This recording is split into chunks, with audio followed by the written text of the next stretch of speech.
Assalamualaikum warahmatullahi wabarakatuh. Halo sahabat Umuja, gimana kabarnya? Dimanapun kalian berada, semoga selalu dalam lindungan Allah yang Maha Kuasa.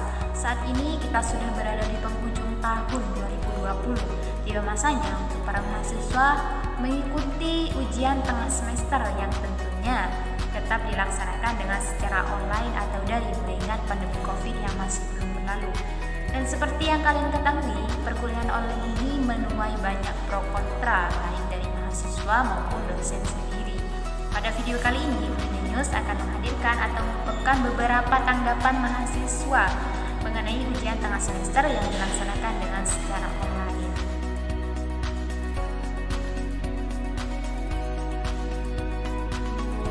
Perasaan pribadi saya itu menarik, soalnya ujian berbasis online ini kan baru pertama kali dilakukan, jadinya suatu hal yang baru gitu, jadi yang menarik.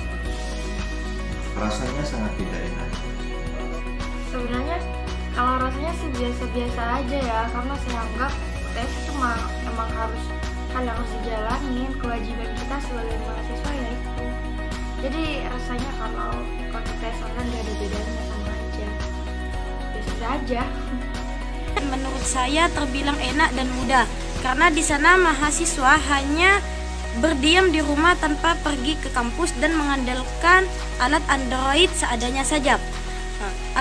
Pasti awalnya kami merasa sedikit aneh ya, karena pada tahun kemarin kami mengikuti UTS itu dan mengisi jawabannya di atas lembar kertas. Tapi untuk tahun ini karena berdapatan dengan pandemi COVID-19, jadi kami mengerjakan UTS dengan mengisinya di layar HP masing-masing.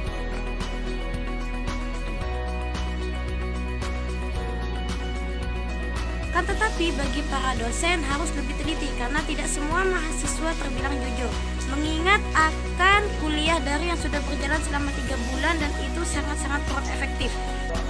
Pesan dan kesan UTS daring, pesan saya terus semangat, terus berjuang demi masa depan kita.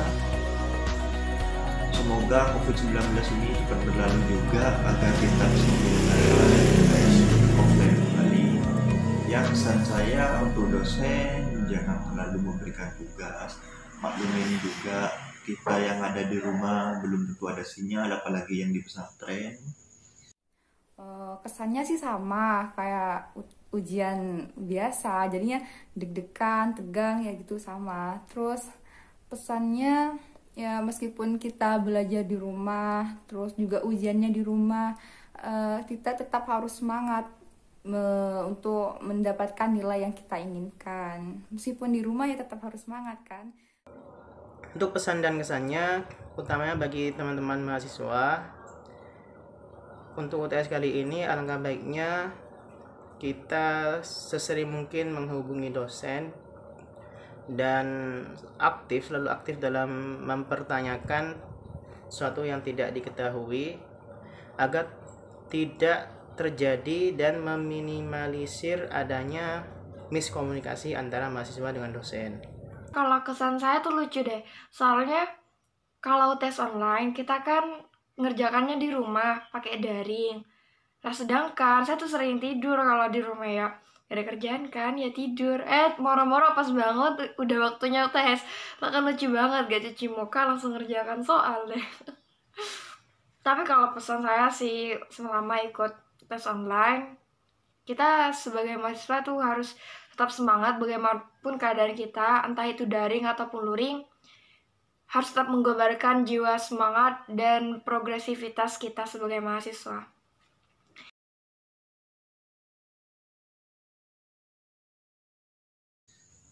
Perbedaan signifikan luring dan daring. Perbedaannya jelas sangat ada. Kalau daring, ya gini sudah, kita tidak bisa bertemu dengan teman. Kalau luring, kita bisa berinteraksi dengan teman langsung, bisa menanyakan langsung sama teman atau sama dosen. Terima kasih. Jadi jika dibandingkan dengan UTS yang biasanya itu dengan berbasis luring, maka itu lebih efektif karena di sana langsung terpantau oleh dosen tersendiri. Perbedaannya sih jelas-jelas kalau Kalau daring kan kita di rumah, kalau luring kan kita face to face di kelas. Jadi perbedaannya cuman gitu sih. Terus juga kan kita ujiannya dipantau melalui aplikasi kayak Zoom atau Google Meet. Nah itu meskipun face to face tapi kan tidak langsung, jadinya kayak yang kurang maksimal gitu pemantauannya kayak gitu. Beda dengan ketika kita ujian di luar jaringan luring. Yang pertama, ketika UTS secara daring atau online, sepertinya tidak dibatasi oleh batas waktu. Tapi jika secara luring, pasti ada jam-jam tertentu kapan kita harus UTS yang biasanya bertepatan pada mata kuliah itu sendiri. Nah, tetapi pasti ada plus minusnya, yaitu kadang terkendala di masalah jaringan dan masalah perizinan, apalagi teman-teman kami banyak yang berdomisili di pondok pesantren dan terbentur oleh peraturan yang ada di sana. Perbedaan yang signifikan antara UTS online, daring dan luring sebenarnya paling signifikan tuh dari penggunaan ya. Kalau online kita kan menggunakan handphone dan internet dan ngerjakan pun di rumah. Sedangkan kalau kita UTS luring itu kita kerjakan di kampus. Apalagi suasananya tentunya beda. Kalau di rumah ya biasa aja suasananya. Tapi kalau di pas UTS pakai luring, pasti tegang banget ngerjakannya karena limited edition kan waktunya. Apalagi saya ngerjakannya matematika kan, tegang banget ya. Tapi kalau UTS online, ya alhamdulillah senang sih karena ada waktu tambahan buat ngerjain. Itulah pendapat para mahasiswa mengenai ujian tengah semester yang dilaksanakan dengan secara online. Semoga ujian kali ini tidak dijadikan ajang kesempatan oleh para mahasiswa untuk saling contek-menyontek atau meremehkan ujian, dikarenakan tidak dipantau langsung oleh para dosen. Dan untuk para mahasiswa tetap semangat dan teruslah berjuang dan belajar. Sekian dari saya. Wassalamualaikum warahmatullahi wabarakatuh.